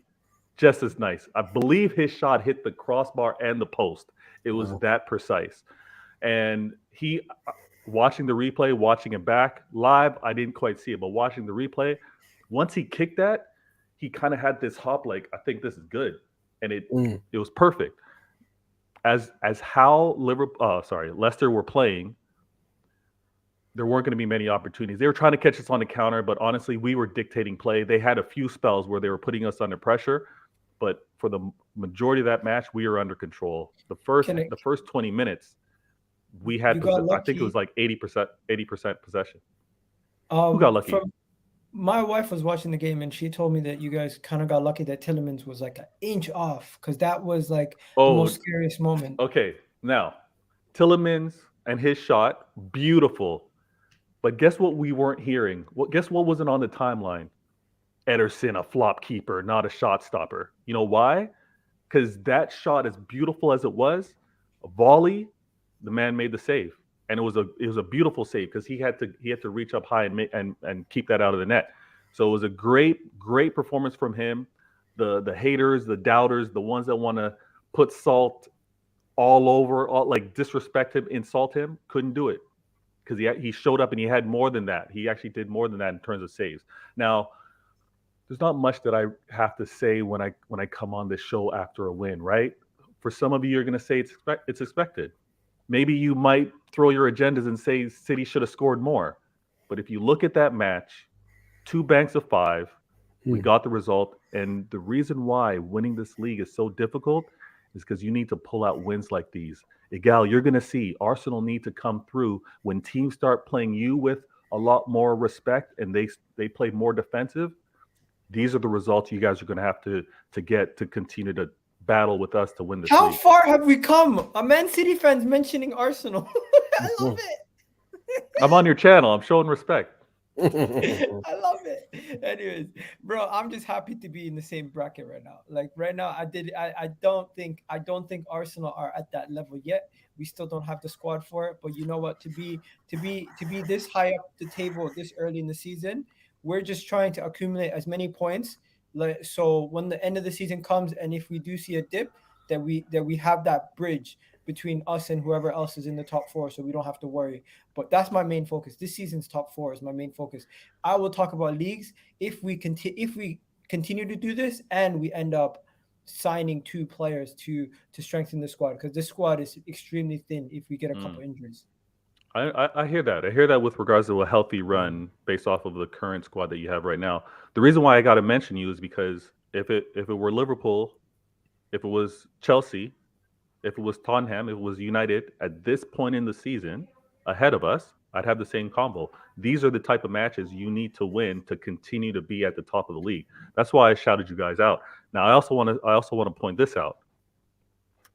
If it gets to after the World Cup and you guys are still top, is the expectation for you to be, I won't put the title win on you right now, but is the expectation after January for you guys to remain at least second in this league? You want to know something, bro? This segment's not about Arsenal. Fair enough. Fair enough. He said I'm running fast. If you want to end this segment of Man City and move it on to Tottenham, we can do that. None. If you got questions for me, if you want to ask how my squad is, if you want to ask the test mentality. I've got a couple of questions. Obviously, the Spurs City game was postponed because the Queen died. So you missed out on your annual beating from Tottenham thus far. We'll come to that another time. Man said annual. That was last year, but I hear you. In terms of, and under Mourinho and under New, you know what? It doesn't matter. But in terms of you guys this season, yeah, like obviously you're obviously up there, like stratosphere. You got Champions League business. Looking back at the Premier League now, do you look at Arsenal, and obviously you don't have to. I'm reworking the question so Egal can't run away. Do you look at Arsenal genuinely as a team that is near you, or do you just think that they're kind of maybe the best of the rest, and there's a bit of a gap between you and the rest of the Premier? So they're not actually title contenders; they're just the best of the rest, and no one's contending. Bro, can you just? No. I see where you're going. Good question. Very good question. I was waiting for the salt, but it never came, and then I.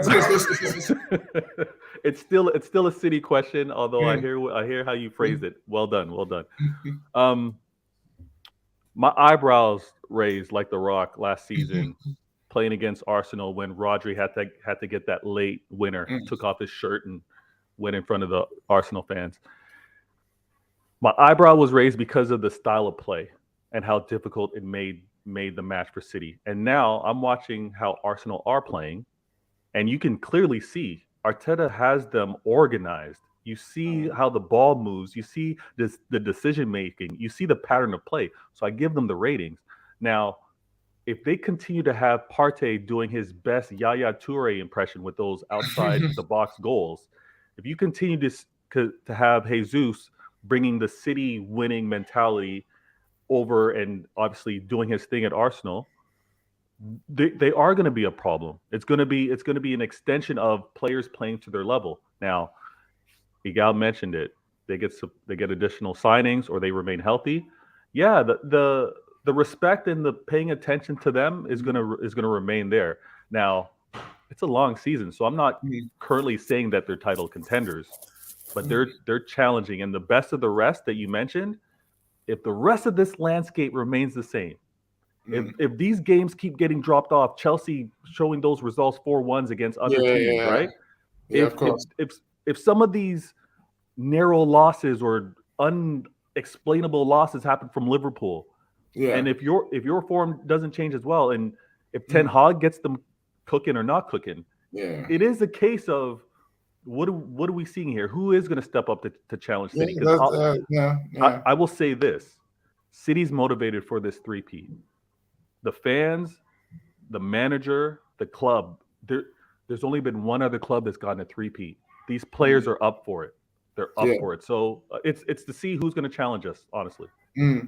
Because I used to, because it's kind of like I'm hoping the VAR can stop it. But I obviously when we were chasing Leicester and Leicester won the league, I remember it was like Leicester would win a game, and then they win another game, and then they win another game, and everyone. And Vardy went on a madness too, right? Yeah, and then it keeps happening. Now, for me, Arsenal haven't had their watershed win. Yeah, they haven't had that win where I've gone like, oh fuck, like when Leicester came to our stadium and beat us, or when Leicester went to City and Mahrez scored 2 goals and beat them. This weekend, Chelsea. That's not that would probably do it. To be fair, a big win. Yeah, I hear that. Like not a shithouse win. Like you go there and win 3-1 or something. Like I think that would just about do it for me. I would then have to say, okay, these guys have gone to a place where we struggle to get a draw. That's why I can't take Chelsea seriously. Because who people say it's Spurs are shit. We went to Brighton and beat them 1-0. Just get that W and leave. Chelsea went to Brighton and got absolutely slapped up. Do you know what I mean? It's why when people talk about Newcastle too, we've played Newcastle, United, drew with them, Liverpool, last minute win, Spurs, lost. Okay, Newcastle are clearly a problem for most of the top 6 teams. So that's all it is. If Arsenal go to Chelsea next week and win, I have no option than to come back on this channel and say, fucking hell, these guys are contenders. They're in the mix. Egal, take that fucking hat off and throw it in the ring. Do you know what I mean? You know what though? Okay. I respect. I'm just gonna say something. Shout out to everybody in the chat right now. We got 73 people in the chat right now. This has been a wonderful stream so far. Very, very unique panel. This is a different panel we haven't had together. And Mojo, after the stream, I need to talk to you about some Chelsea because there's a lot of Chelsea fans who want Mojo to do content. So we gotta get Mojo doing some more of these streams with us, man. No pressure. But let's get Mojo's take on Man City, because I know he's definitely itching to say, you know what, guys, this league is not going to be done. I think, I'll be honest, I say this every year. It's been like this before now, God knows how long. City is the best team, guys. Let's not play about. And it's not to say that obviously that each game is a given thing with them and like they'll always win games. But when it comes to City, like respect has got to be shown. If they want to go on a 15-game run of wins, they will fucking do it. And that's the annoying part. It's that my team is nowhere near your level right now, and I hate it. And I've been saying for years, this is building, this is happening. Can we do something about it now? And I'm still saying it years later. It's shocking. But at the end of the day, games like this, you're absolutely right. When you play the way that you do, however, you have to understand teams are going to end up sitting behind with as many people as possible and try and do damage control, because otherwise you leave yourself open and City already are going to run riot, and it's an embarrassing defeat before you know it. I think Leicester and Brendan Rodgers are smart. I don't know how this man has still got the job, but somehow he still has, and it looks like he's going to survive by the end of the season. But at the end of the day, am I shocked by the result? No. Maybe the only shocking part is maybe that Man City didn't get more goals. But then you look at the context of what the game was actually like, you understand immediately why that game happened the way it did. The one thing I will say about Man City is this: they didn't have Haaland this week, and it's interesting to watch them play and see what the differences are just by Haaland not playing. So you can imagine what the guy brings to the table when he's on that pitch. He doesn't need many chances. You give him even slim bits of chances, it's in the back of the net. And Kevin De Bruyne, don't even get me started on this guy, man. Like, he's highly disrespected in this league for whatever reason, and the guy should get the respect that he deserves. With that being said, I hate this. I absolutely hate the fact that every year I speak about Man City in the same manner and they're this consistent. The bar is that high that even Liverpool, with as many good players as they had, ended up falling short on so many occasions, with the exception of one. So I hate it. There's no other way to put it, man. I generally do not enjoy this part whatsoever, because my team could have easily been the team that is in here if we had done our business right, set up the right structure, hire the right manager, and actually do things properly. When something's done properly with long-term planning and vision, this is what happens. It's not an accident. City are just a very well-run club, and they're doing things the way that they need to. And it's unfortunate. Every year, all we talk about is, okay, who's going to be finishing second? Who's going to be in the top four? And blah, blah. We don't even talk about the title anymore. They've made the league so boring. The league has become dead. It's literally become dead to us. Do you know what it is? City have put together everything. They've got the top coach. They've got, as you said, Mojo, a great structure behind it that follows the philosophy of the coach. So even if Pep Guardiola does leave eventually, they're not gonna. The fall off is not gonna be big. It might be because of Pep's genius, a little fall off, but City are here to stay because everything there is actually they're not crazy for throwing money about. They're careful with their money. They spend the money really wisely.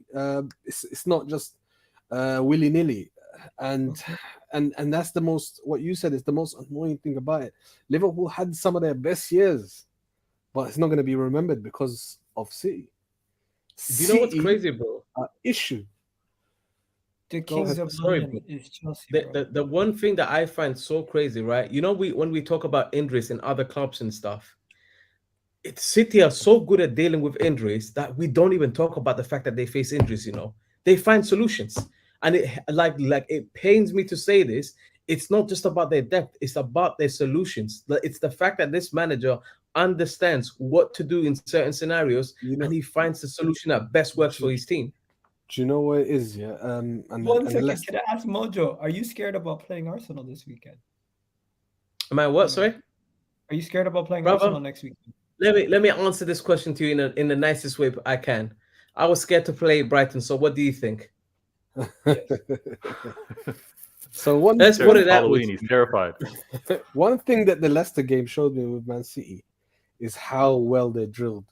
No matter how the game was going, these guys, the patterns were just coming again, on the left side, on the right side, again. And it was like, that's why sometimes some people call it boring, because the patterns are very like in your face. They're just the same thing is happening again and again, and they're patient with it. And this is what Pep Guardiola instills in his team and demands from his team is, and I think Henri touched up on it, remember, when he said that he wanted to get involved in the game sometimes, and then he would move from his position.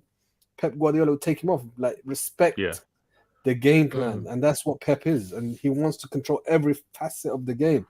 And he with Man City is a perfect marriage because that's what he can do. There's no politics behind the scenes that's stopping him, like at Barca or even at Bayern Munich. I used to hear that the former players will get on his back. Here he's allowed to do what he does, and it is annoying for everybody knows he's in charge. I talked about this. Know what, guys? We gotta now move on. Unfortunately, we've spent too much time on Manchester City. We need to talk about Tottenham. There's never too much time, Egal, but I hear you. This This has been a great show so far. We've gone for an hour and a half. Shout out to everyone who's been with us this whole time, rocking with us. Keep hitting that like button, people. I don't even know what the likes are on right now. I've lost track. You guys let me know in the chat how many likes we're on. Put some W's in the chat for everyone who's still in the chat. Shout out to all the new members who've joined. We got 2 new members this stream already. That's half my membership's gone up already. Appreciate all the love. And now it's the time in the day where we give Jay his full course meal. Go ahead, Michael. Talk about that. Hey, what's going on? So listen, right? I'm not gonna get gassed about beating Bournemouth. Yeah. Even the manner of which like we beat Bournemouth was just fucking relief. You know when you win a match and it's just like, thank fuck that's over and thank fuck we won. Like just like because let's talk about Kiefer more. Like first of all, Mustafa, yeah. Like listen, if you're gonna troll, Dyer was on the bench and we played a back 3 of Longley, Davies, and Sanchez. That's who Kiefer Moore was cooking. He was cooking though, so I will give you that. And listen, this guy comes on and he's dunking on our head tops, and we were playing okay. This is the issue with Spurs now, right?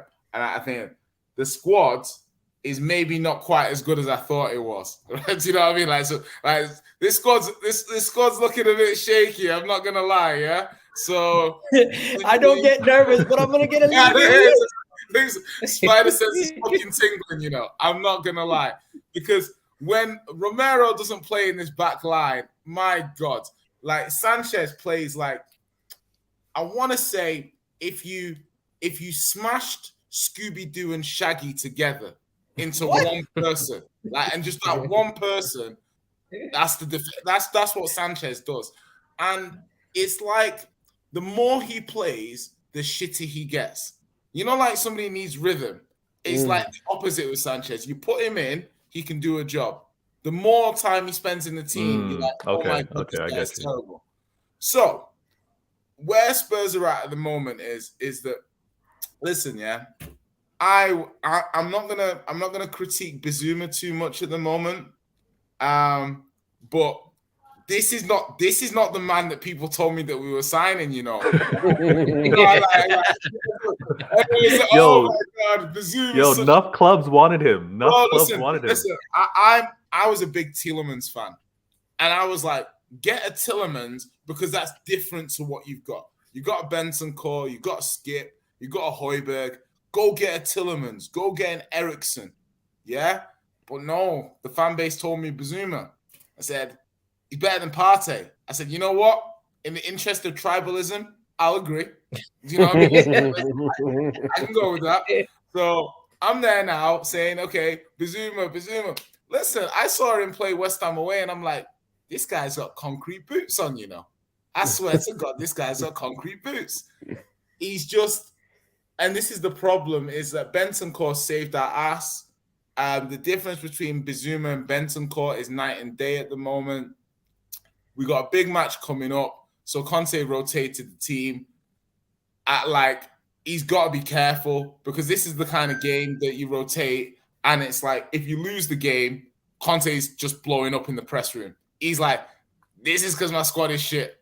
Yeah. And if we win the game, he's like, expected. Let's move on. So all in all, at least we didn't embarrass ourselves by losing to Bournemouth, and the guys showed some good fight. So that's all I'm taking from this game. But literally, Emerson, like if you line up with a back 5 of Emerson, Sanchez, Longley, Davies, and Sessegnon, you deserve everything that you potentially get when you turn, and then you play 3 defensive midfielders in Skip, Højbjerg, and Bizuma. All 8 players at the same time. We're lucky we got the win, but I'll take the win. You know what? Tony Claude Gunner TV, message me on Twitter. Twitter is the place where I use the most, but just message me again on Instagram. I might have missed it, okay? Emerson Royal is from Djibouti. Bro, don't make fun of my mom's country. Next, we got someone here saying, I think Tielemans is too slow. Why big clubs don't want to. You know. So listen, someone did a sabotage job on Tielemans because we all saw that clip last season of when he was running and the referee outpaced him. Like he looks like he was gonna pass out, bro. Or something. I'm gonna ask everybody. I'm gonna ask everybody in the comments and everybody watching: were Tottenham lucky to win that game versus Bournemouth, or are Bournemouth just that bad where they had a 2-goal lead and they couldn't manage it? Jay, this is not Jay. This is not for you. You said your piece. This is for everybody else.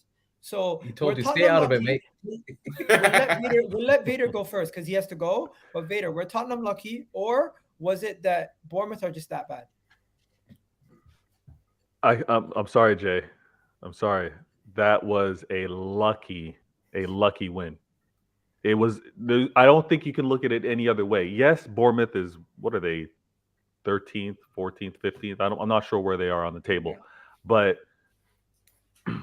you guys did not deserve that win. You didn't. and you're absolutely right. Had Conte not come out of there with the win, with all the changes that he made, because obviously he's already looking at Champions League, right? You need a win to make sure that is it a win or a draw to make sure a win to win the group, a draw to go through. There you go. And Tottenham, you should want that win, so you have to play a second-rated team in the group stages, right? Yeah. So it paid off for him. And I'm sure you were probably sitting on the edge of your chair, probably biting off the last few fingernails you had on your hand, or stressing out. But yeah, that result, it's gonna be huge later in the season. It's gonna be huge with the confidence going into this Champions League. Credit to you. Man can't take risks like that moving forward, because as I'm looking quickly right now at the standings, Newcastle, United, Chelsea, Fulham, like it's a mix. It's gonna be wild. So it's funny you mentioned all those teams and you still didn't get to Liverpool. You're right. I would have had to mention Brighton, then every Liverpool. time was catching strays. Okay. Well, respect for having me on the show, Egal. Thank you, my friend. Man. Bro, you brought, man. Appreciate it, man. I appreciate it. Always a pleasure. I'm so used to Hamza, who's one extreme, and Dabs, who's the other extreme. We got Vader today, who's in the middle. Anytime you need me, I'm here. Thanks, bro. Big up, brother. Later. Big up, man. Later. And then Noor, take it away, man. What are you saying? To be honest, I didn't watch the game. I caught, I think, when they were 2-0. When I heard that they were 2-0 down, I started laughing and just saying, typical Spurs, man. Typical Spurs. You can never rely on them. You know how many times I used to, like, when we're going for the title or we're going for a top 4 and want Spurs to do something against whoever we're competing against, and then they just shit all over the place. But yeah, so when I saw that 2-0, I was like, freaking hell. But then it got to 2-2. That's when I went, all right, let me watch this now. So let's see the interesting part. And they got they pushed. It's a mentality, isn't it? If they were 2-0 down and they totally gave up, especially being away from home, and you can tell when people give up, they went for it. I want to know from Jay's side, how was Gil? How was Gil? Because this guy was a forgotten guy. You know what? He's coming back into but basically, you guys have a similar issue to what Spurs have. Like, you've got Diaz out, you've got Jota out, we've got Richarlison out, we've got Kulu out, and it does stretch you a lot in terms of the options. So having someone like Gil, who's doing nice cameos, 5-10 minutes, 15 minutes, he's changing games at the moment. He's adding value. We just, like, same thing as you guys. We just need to get as many points as we can before the World Cup, because it's almost like a different tournament after the World Cup. Do you know what I mean? It's just it's like, I'm sure Chelsea will buy players. I'm sure Liverpool have to buy, like you saw the impact that Diaz had.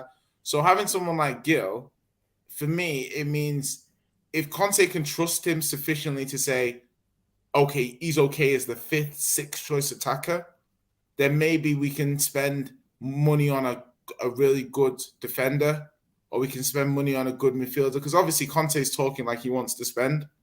So for me, like, when I'm watching Eriksen at United, I'm like, wow, if Eriksen had gone to Spurs, if Spurs had someone like an Eriksen, if Spurs were able to play a 3-man midfield with a Bentancur, Eriksen, and Højbjerg, that would really have helped Spurs a lot. So we lack a lot of profiles, and Gil is an interesting player. Do you know what I mean? I feel like because he's a good man. So yeah. I'm just gonna say this. Trying to keep the consistency here. Of course. If their win is not lucky, right? Are we saying Tottenham are so good and just superior to Bournemouth that you guys were going to win this game even though you were down 2-0? Is that what it is? What I would say is Spurs actually have the most. I think in the last year, Spurs have the highest number of 85th minute plus winners. So it's a statistical fact that Spurs score the most late winners in the league.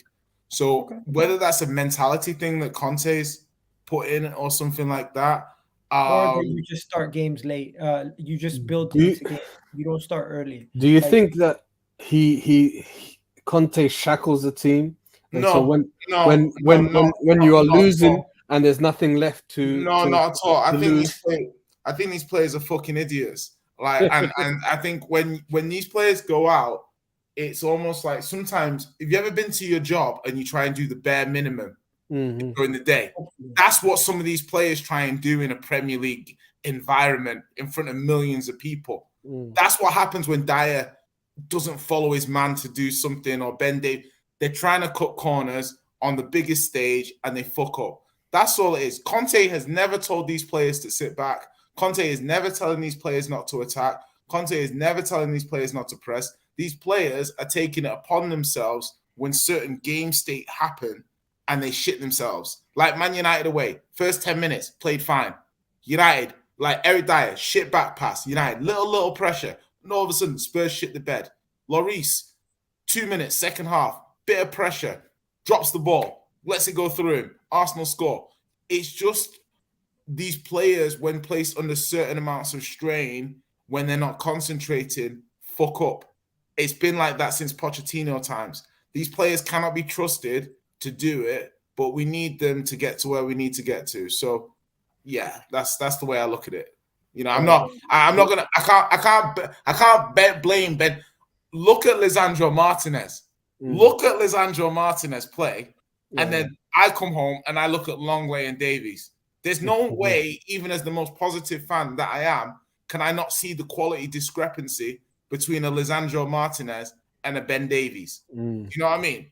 So I can only give my team, my club, time to buy a Bastoni or someone who's got the potential to kind of be one of these players. You know what?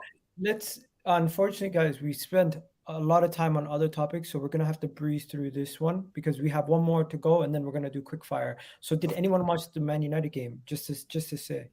I watched a little bit of it. Yeah, I watched the first half. Do you have anything to say on that? Because, like, obviously there's some United fans that are watching that want to hear about what people have to say about their team winning 1-0. I personally didn't watch the full game, but I seen the goal. It was a good goal from Rashford, and I think Anthony crossed it in. And no, Anthony wasn't. It was Eriksen. Eriksen's ball in. Oh, Eriksen crossed it in. Sorry, Eriksen crossed it in. To say Man United escaped with that 1-0 victory at home, I predicted that. I think this Man United team are just getting wins by any means necessary. They are playing better football at times, but the second half performances have not been there yet. So it could just be because of the high intensity and the way that they're changing. But I'm gonna go to Mojo. Mojo, do you watch the game? No, I didn't get a chance to watch, but I think for me, like, I've had a chance to basically watch the highlights, and based on what I'm seeing, based on looking at some of the stats and stuff, I think it's telling me a particular story that I've seen throughout the season for them so far. They're getting the wins that matter, and I generally feel like West Ham probably deserved at least a point from this. Oh, big up to Rashford for that one. And I think for me, Man United, I'm not convinced by them. I'll be honest. I think they can play well, but again, they can't maintain it. And I think the intensity sometimes can become very lacking. This is one of those games that I feel like West Ham are hard done by the result. And it's unfortunate that they've had injuries themselves. But honestly speaking, it's a big 3 points for Man United, and they deserve to win in the sense that I think sometimes they are ugly wins that you just need to get, and this feels like one of those where you just had to get the result and just keep it moving, pretty much. Yeah, get the result, keep it moving. That's it. What we saying, people?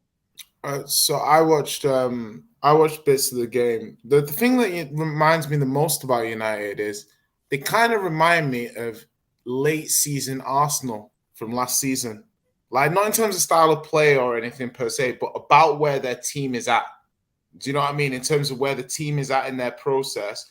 I think they obviously spent more money than you. So it's like a catalyst. It sped up their time period. United impressed me. They really do impress me. They can defend. Yeah. Like Dalot, I personally have been all over Dalot for at least a year, saying that United fans are overrating him. I don't see what they see in him. I see what they see in Dalot now. Like, I actually see it. I see the quality that this guy has. Lisandro's got quality. You got Maguire playing today. They've got people like Lindelof and Varane injured. Shaw seems to be back on his levels. They've got options in midfield. They got Casemiro. They got Fred. They got McTominay. They got Bruno. They got Eriksen. Donny can't even touch pitch, and that's a £40 million player. The squad has slowly been developed. Well, Ten Hag's doing a good job. Like, they seem to play the best football with Martial, and Martial is barely fit. So that tells me that United should be looking for a big jump in quality when they buy the striker that they're looking for. So for me, if I'm a United fan, I'm excited because they do look about where Arsenal were at the end of last season already. And their pattern, they can dominate games but not score. They've got more control of game state, I think, than Arsenal have, because they've got a £60 million DM. Do you see what I mean? So and Partey was sometimes available, sometimes not. But yeah, United, I wouldn't say scare me. And obviously people might be like, what do you mean they beat you and blah, blah, blah. Because they've still got this issue of being 1-0 up and then having to have these difficult last 20 minutes, or being 0-0 like a Newcastle, and then having a last 15 minutes where they're battering the other team, but they maybe don't score the goal. So they're not quite clicked yet, but this is a manager who's only had 3 or 4 months working with the team. So they're way ahead of schedule in my head in terms of how they're playing and what they're doing. And yeah, Ten Hag's done an excellent job. I have to say excellent job. Like, I just want to say this to the Man United fans: you guys are going under the radar, but that's where you want to be. You don't want to be front and center saying this is what we expect from this team, because you're still in your first year with Ten Hag. Don't jump the gun and start saying we're going to get top 4, we're going to do this, we're going to do that, because you're ahead of schedule in the sense that you're playing well, but there is peaks and troughs throughout the beginning of a new manager's campaign. But Egal, you've also got to look at the team. Like, they smashed us, they beat you, they went away to Chelsea, arguably the better side. Obviously, to be fair, they struggle against the teams like West Ham, not our teams. That's what I'm trying to say. So, they should have beat Newcastle. They had enough chances to beat Newcastle too. So I'm just looking at United objectively and saying, like, they've played most of the top 6 now. They've come back from being battered the first couple of games. They bounced back. I don't know. There's something there at United where I'm a bit like, shit. Finally, they've got their shit together. Unfortunately, they look like they're getting their shit together. So I don't know what you guys think, but I don't know. They look serious now, or they're trying to be serious. No, you know what? For me, I know Lisandro Martinez was laughed at because of his size in the beginning when he was brought in, but what he's brought in is similar to what I said about what Saliba and Jesus brought into Arsenal, is that aggression, the attitude. Like, these guys were high-fiving each other for blocks. Like, Man United weren't doing that. They were just under pressure, but he's brought like a sense of I don't know, like a love for defending. He's made Dalot love to defend. He's made he brought Varane out of his shell and become a lot more aggressive. It remains to be seen if he can have the same influence over Maguire. But that's what they've brought a winner in midfield as well, Casemiro, who's also has a beautiful knack to be in the right position at the right time to kill off counter attacks. And he's very underrated in his deep playmaking style. From deep, he can playmake. A lot of people don't give him credit for it. I did a breakdown on my channel on the Chelsea Man United game, where Chelsea gave him so much space, thinking that he's not an issue, and he started picking off passes that had them gasping for air, and Potter had to make a change and bring Kovacic on in order to counter what Casemiro was doing. So yeah, Man United are serious. There's serious tacticians now in the Premier League, and it's getting interesting. Okay. Let me just say this, people. We've been going for an hour and 50 minutes. Love and respect. W in the chat for everyone here. I would love to continue to speak about Man United, but let's just go to some of the comments to see what they are talking about. People are talking about Varane. They won without Varane. He's injured. He's not a fraud. I can confirm that. Lissandro Martinez, you know what? You're right. He is doing good. People are giving Jay respect for his takes on United. Mojo, you already gave your take on United, right? Yeah, pretty much. I see what Jay is trying to say. They are improving in it, but at the end of the day, I think I'm looking at the results, and the results they're very like thin margins. They're not winning by a lot. They're just defending really well and being really compact as a team and tactically improving. However, I do feel like, again, when results go against them, it'll be very interesting to see how maybe they start to show their character in those moments too. Okay, and let me just read some of the members' chats. Shout out to the members. Members, just all you need to do is become a member, and it helps guarantee that your messages get read. My guy says here, through the there is togetherness and steel to United. That is we have not seen before. Okay, and then there's another one here. He said, Mustafa, you're going to drop points to Villa. Okay. And he also said earlier that Villa is going to be a tough test for United. But yo, people, before we go, Mojo, Everton drew 1-1 versus Fulham. Anything to say on that? And I mean, there's not a lot to say. I'll be honest. If Fulham had won, they were going to go above Chelsea. I was like, God damn it! I'm not looking at results that are not really, but that should be none of my damn business. And on the level, okay. I think. Lampard is doing the best that he can, but honestly, big up to Silva at Fulham as well, man, because generally I did not think this team would be doing this well. Can I just say this? Can I say this? Put respect on Newcastle's name. They are playing the football that Leicester thought they would be playing, that Aston Villa thought that they would be playing, that friggin' all these other teams that are outside the traditional top six would want to do. They have good recruitment, they have a good manager, they have ownership that have ambition, and I genuinely believe that they are coming for that top six in the future. They could do it this year. They could do it this year, but they might. They could do it this year, but their goal difference is scary. Liverpool might not finish above Newcastle this season. Mate, listen, they've got no Saint Maximin and no Isak at the moment. Do you know what I mean? Yeah. That to me is the thing that people aren't really clocking, as in, and like, they're still winning.